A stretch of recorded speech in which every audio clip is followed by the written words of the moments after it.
The content of this podcast is for informational and educational purposes only. Nothing you hear today constitutes financial, investment, legal, or tax advice. Always consult qualified professionals before making decisions about your business. Mailchimp raised $0 and sold for $12 billion. WeWork raised $22 billion and went bankrupt. Before you spend another minute thinking about how to raise capital, shouldn't you ask whether you're actually ready to? That's what we're discussing today on education. So on today's show, we're going to be talking about raising capital. I know our episode is, or our podcast is typically focused on, exiting and preparation for that exit. But for the investors and entrepreneurs out there that are looking for that next stage of growth before exiting, obviously capital raising is a hugely fundamental step in that process. So we're going to go through a couple case studies. One, as we mentioned in the hook, Mailchimp and WeWork, obviously larger examples, but the lessons from each of these are pretty applicable across various types of businesses. So just jumping right into it. So we had WeWork. As I had mentioned, they raised $22 billion. I think at their peak valuation, I think they were around $47 billion in 2019. And then in 2023, had to file for bankruptcy. And a lot of that was just, there's a lot of things we'll discuss in the episode, but ultimately it was a unprofitable business model that investors were still kind of chasing an increasingly higher valuation for the business, and ultimately floundered. And so there's obviously some issues with the CEO that at the time, and obviously the unit economics of the business, which we'll dive into a little bit. And secondly, we had Mailchimp, completely opposite approach. Just kind of pull back 1 second. WeWork, if everybody remembers, was the shared workspaces, both in person and online. Mailchimp is like an email blast service. I don't know if you guys remember those, where you could input whatever prompt you wanted, like a template, and you could actually mass select it and be able to send it out to all your users. So it's kind of like an internet blast. Yeah. So yeah, it was an email centric CRM tool, basically a way to, especially when email marketing over the late 2000s through the 2010s was and still is, but not so much now, just because of the the glut of it. But obviously, email marketing has always been one of the strongest ways to remarket your existing customers within their database. So obviously, bootstrap company. I don't have the exact date in front of me when they started, but exited in 12 billion. Exited in 2021 for 12 billion. And what's remarkable about that is they were entirely bootstrapped. So completely opposite approach to the WeWork, venture capital model, and instead just really just reinvesting into the company and just getting that growth over a long-term period, and seeing a lot of success with it. So a very great story with Mailchimp. So yeah, we'll kind of go into, what capital actually does and what it doesn't for you guys. So, capital really amplifies what's already in motion. So if you have a strong business and capital, that, usually equals growth. But if you have a broken business and you add capital to it, it's an expensive failure that's meant to happen. So I would look at it as, usually whenever people go for raises that, or, some sort of targeted influx within capital. But anyway, when they do this, they're usually looking to expand and continue to grow. And so there's kind of two ways you can do this. The first way is obviously through some sort of debt instrument, but the second way is through investors. So either way, you're going to owe somebody something. It's just dependent upon your situation on what exactly do you want. In these cases, I believe both took equity, correct? Yeah, I think with WeWork, they took a, because it is a real estate type company, they, I believe, also had some debt, but it was both of these were equity plays. And again, with Mailchimp, they didn't take on any equity outside funding, but certainly the case with WeWork, SoftBank was one of the lead and largest investors in their build out over the 2010s. Yeah, so a good reason to kind of raise is you have a working engine and you have capital that'll let you continue to expand and build on it a lot faster. One that gets people, there's obviously reasons not to raise capital. Some of them is urgency. So you need money to survive, not scale. Capital won't fix a cash flow problem. It only delays it. The other one is vanity. So raising capital can feel like validation. It isn't. Revenue is validation. I don't know if any of you guys have ever seen the TV show Silicon Valley, but there's always a funny joke in there. They were going to raise capital, and they were so happy to produce a revenue number, and the guy that was fronting the capital told him to stop. But it's a funny joke. But anywho, the third reason is imitation. Since everyone else is doing it, that's the most expensive reason in business. Just because you see peers raising capital, that's fine. And you also want to be cautious on how much you're actually raising at specific points. You don't ever want to kind of overshoot what your valuation is. You kind of want to strategically build it up so you know you don't start off with an immediate ridiculous sum for your valuation. Yeah, and it's especially, we'll go into this, but obviously a lot of our listening audience may not necessarily be, the fast growth tech, type of businesses that, Mhm. would necessarily apply to kind of the VC funding model. But, as we'll get into a little bit, the, funding approaches have changed fairly dramatically from the, let's call it the 2010s period, where you had a low interest rate environment and a lot more willingness to, invest into, pre-revenue startups where it's really just getting, users on your platform, and we'll figure out the economic model after the fact.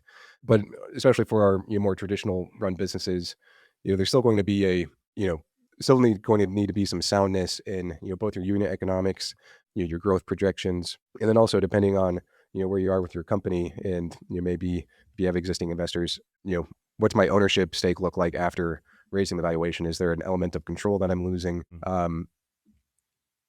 There's, you want to do a capital raise, but you don't necessarily want to. I mean, if you're 100% owner right now, and that control is still necessary for you, then obviously there's, you're probably looking at maybe some growth capital that doesn't take, too much off No. the overall ownership, majority ownership sake of the business.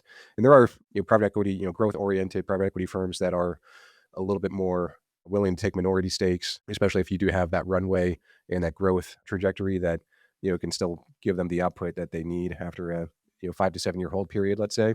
But still, it's, exit will still be at the top of their mind for that. So, but another thing to consider too is just, what's my, what's the governance look like after it, my control look like after it. Obviously, there's going to be some, board seat, changes, but you still may be able to have the final say at the end of the day, depending on how that deal or that funding is structured. Let's take a look at an example. We have what we discussed earlier, WeWork, which remember is the office space and online space that nobody really owned, but you can go in and kind of work. So they had long leases. The idea was to kind of sell like a subscription or a per time spot. The idea was to fill out the space and then re-rent at a premium. This only worked if occupancy was high. Yeah, it's really just, they're kind of just arbitraging the No. long-term, cost per, square foot leases with higher premium, fragmented, shared office space. So, it seems like a good idea, and especially after, in the early 2010s, obviously still kind of recovering from the Great Recession, and, you know, long-term office leases were fairly inexpensive.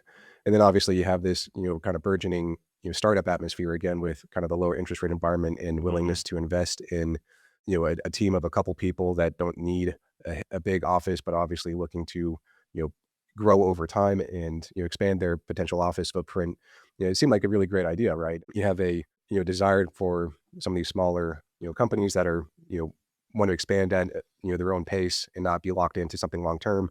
And WeWork was kind of providing that our opportunity by, having those long term leases. But Yeah. as we end up finding, in order to keep that occupancy high, and especially with, the high, the high checks, that, the check sizes that they were getting from investors, and being valued at them, being valued at almost more of a tech company than what they, fundamentally Actually were were. was a real Yeah. estate company. You're looking at, subsidizing losses, and for some of those, prominent businesses that came out of the 2010s, like an Uber, where you're trying to capture as much market share as possible with the, everybody remembers the cheap Ubers of the Yeah. of the Ubers, the 2010s. lifts. Remember um, the lifts with the mustaches? That and was weird. even Airbnb early on, in terms of the kind of the sharing economy type platform businesses. You really, to get that high growth and high, user base on your platform, there's a lot of, low, providing a low cost entry point, something that can get users onto the platform quickly, and where the business proper value proposition really makes sense for the customers. But ultimately, on a real estate thing, you end up really finding that they were providing, unsustainable leases, where, the leases that they were getting, the long-term leases, weren't really being they weren't getting a high enough spread between the long-term leases that they're, that was their cost, and match that with the short-term, rentals that they were, subletting out at effectively.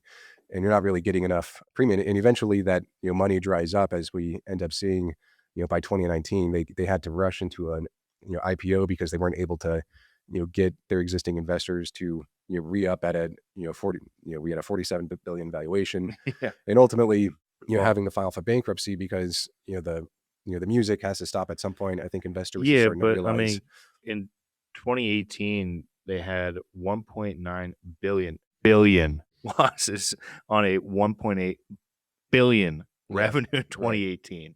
So they were never profitable to begin with. And when the investors finally looked, they saw it. But I mean, like what Steven said, every new location only created more losses for them. Capital funded expansion of failure.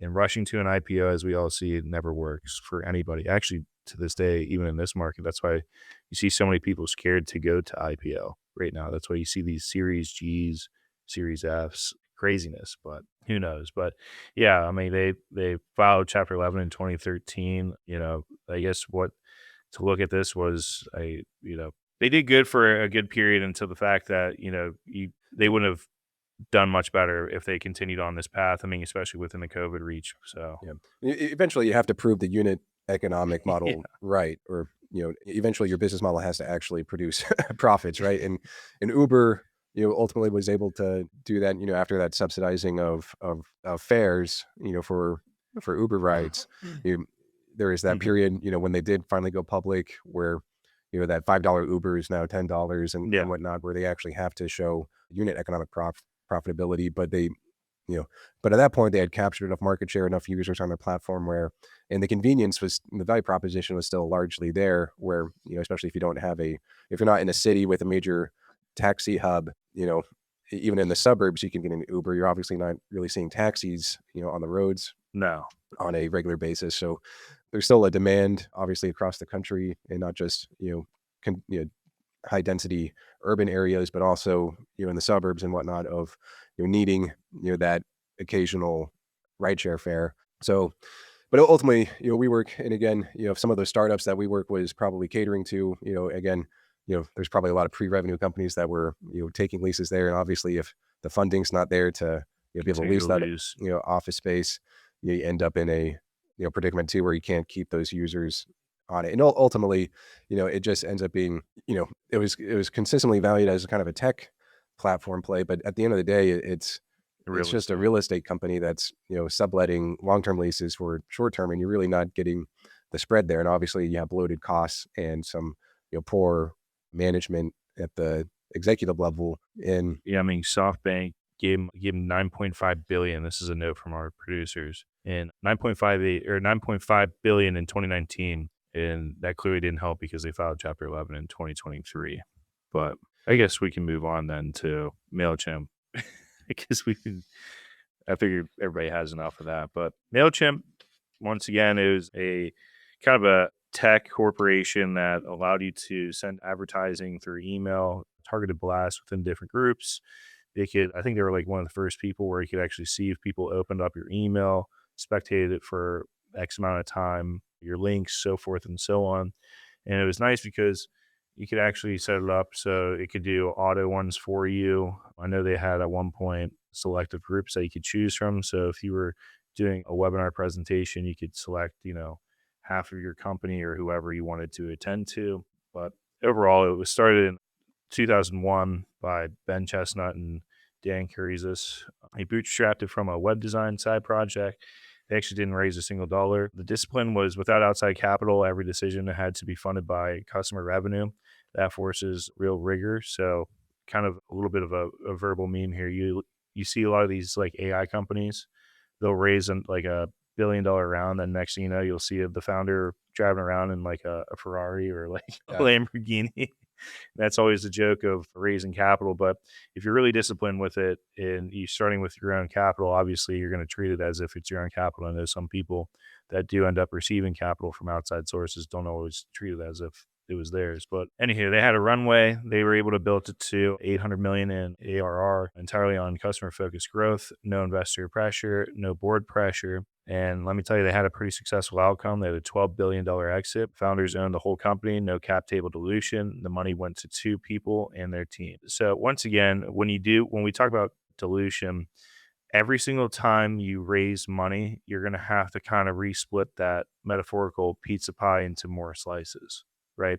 So if you're bringing on somebody else, next thing you know, you kind of have to keep cutting somebody's slice down. So somebody ultimately has to get diluted in order for somebody to come in with a large check size to kind of keep you going. So if you're not going to raise money, obviously the pizza still looks as you originally ordered it. Right. And they continue with that analogy. There's that, saying it's better to have a smaller, slice of a larger pie necessarily than you having all of a smaller pie. So obviously that, that math has to kind of, shake out on your head. Obviously that you have to make the justification for raising outside capital where, if I am getting diluted down to, 50% or to 70%, I'm taking some money off the table. Is that 70% or is that 50% going to be, greater than what I can accomplish at 100%? So, that's something that is obviously going to be unique to, everyone's individual business. But if especially if we do see a lot of, high customer growth and, we're going to a couple things here as far as, things you can, try to attempt to accomplish first before, what are some internal options that you can Yeah. exhaust before taking on outside capital. But ultimately, if you are growing at a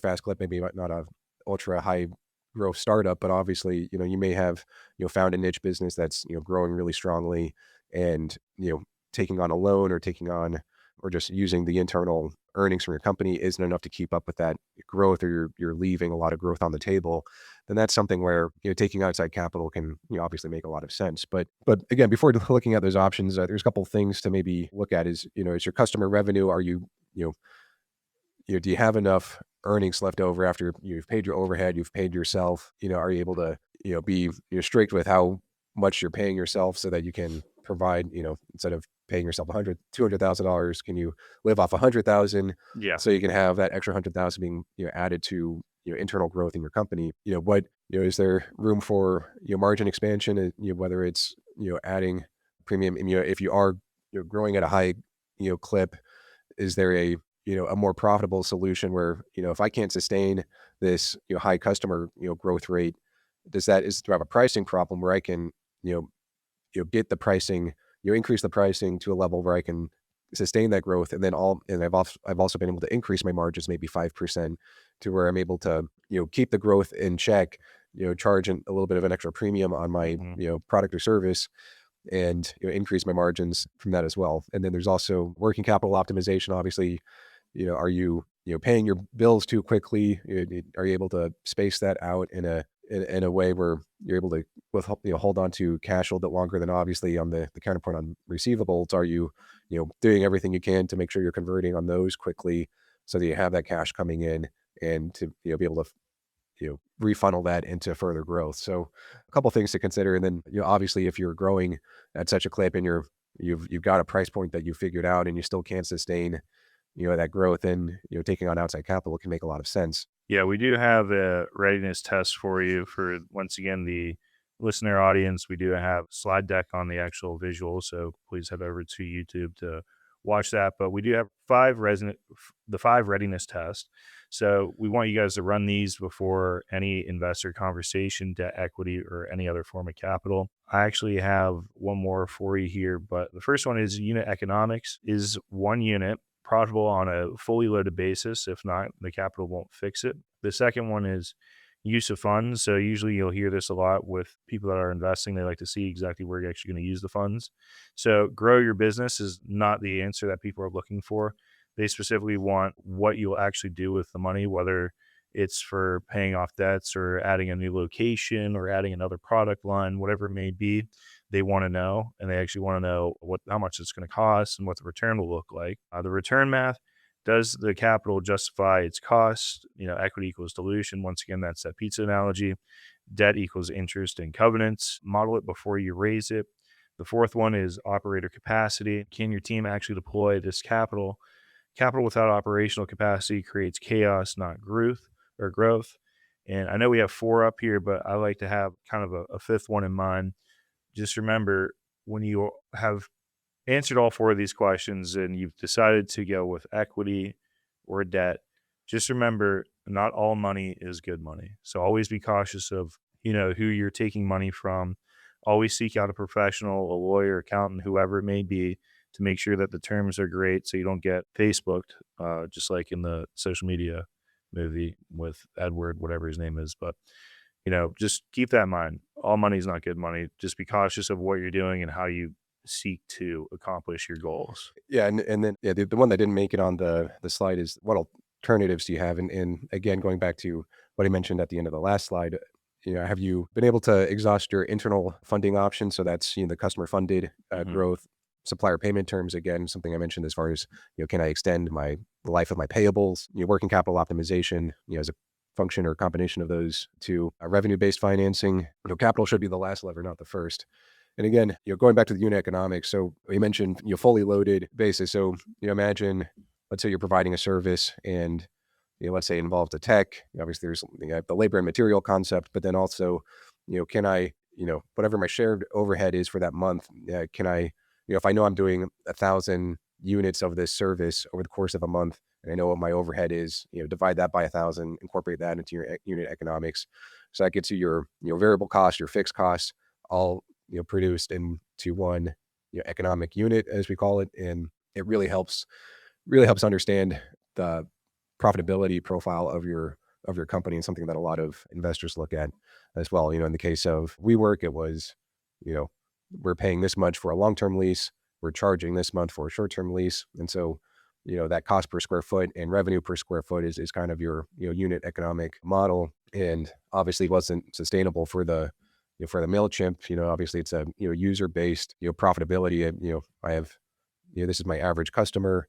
I'm getting charged. I'm charging them X dollars a month. And obviously with these tech companies, it's, the unit economics are usually really strong because obviously, it's ones and zeros are your, unit costs. So every marginal unit is, effectively costs, nothing. Obviously it costs something, but that really helped enable them with that customer funded growth because the marginal, cost was such. But obviously in their instance, as we're talking fully loaded, you obviously have, your staff of engineers and customer and marketing people, you know, all being condensed down and divided into if they had 50,000 customers, you're dividing that cost, that shared overhead, by 50,000 to get to their unit economics. And I imagine they're probably in excess of 80% profitability on that. So really good to be sound on those numbers, because it's certainly something, especially as you talk to growth investors, being sound on those numbers. And again, going into a couple of the others briefly, but really knowing what that money is going towards as you're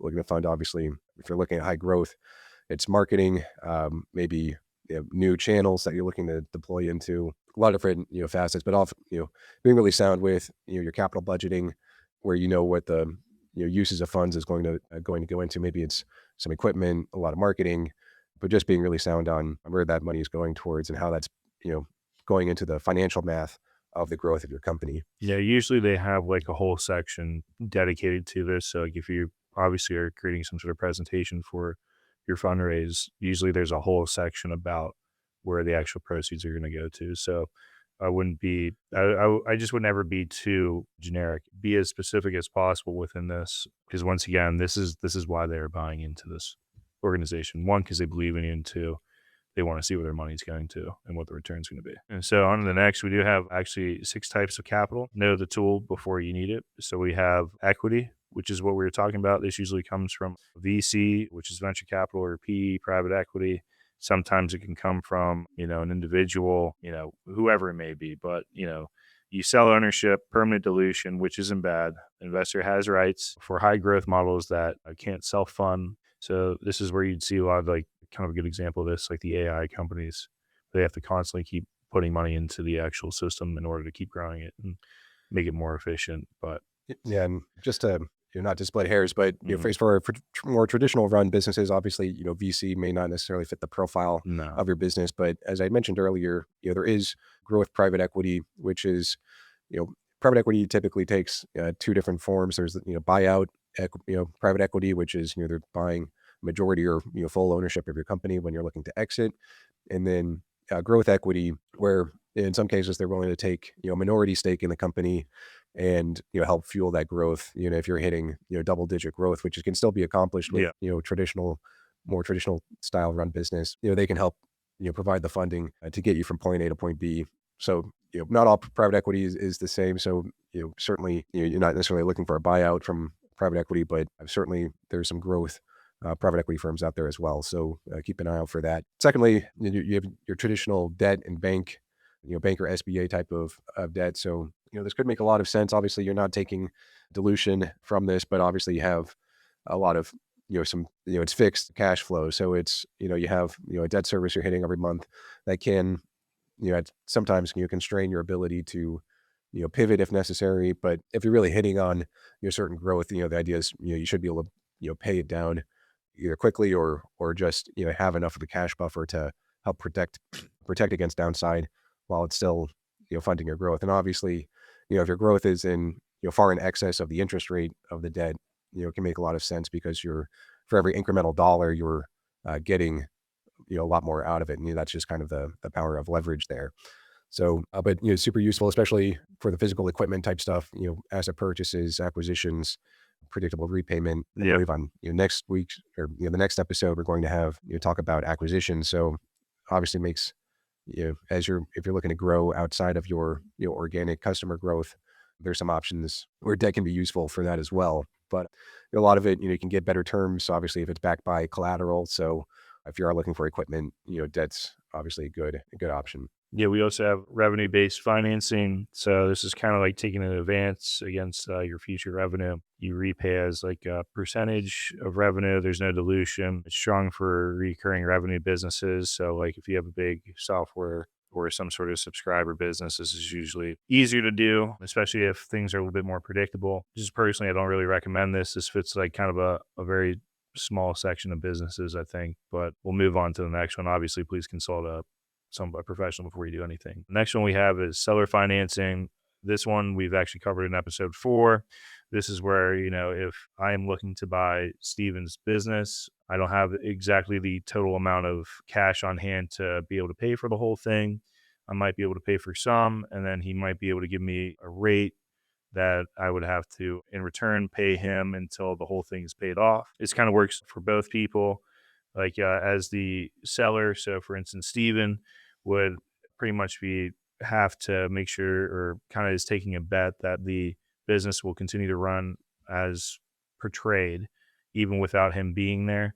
So this is good for, businesses that don't have a whole lot of owner dependency. And on my end, it makes the transaction a little bit easier because it kind of gives me a little bit of assurance that I know the business will be able to cover exactly what I will need to do as far as an interest payment going to actually Steven would be. Yeah. And, this is, particularly for those businesses, if you're running a business and looking to acquire another company, this is where this would kind of fit in to this type of, capital funding model. And, we discussed a little bit in episode 4 of our series, and I think we'll probably get into a little bit of that in our next one as we talk about roll-up acquisitions. But a really strong tool. Obviously, it's not for your internal growth funding, but more for, if I'm, find an attractive, business, maybe it's smaller, with a guy looking to exit, there could be we're talking to an HVAC company that, looks for a smaller retirement age owners, where he can get, decent seller financing terms to take over their business and fold into his existing HVAC company. So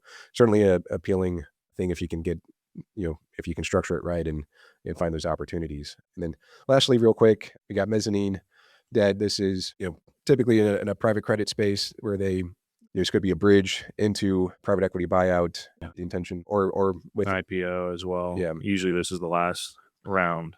Or it's something that private equity may use to help with the financing of an acquisition.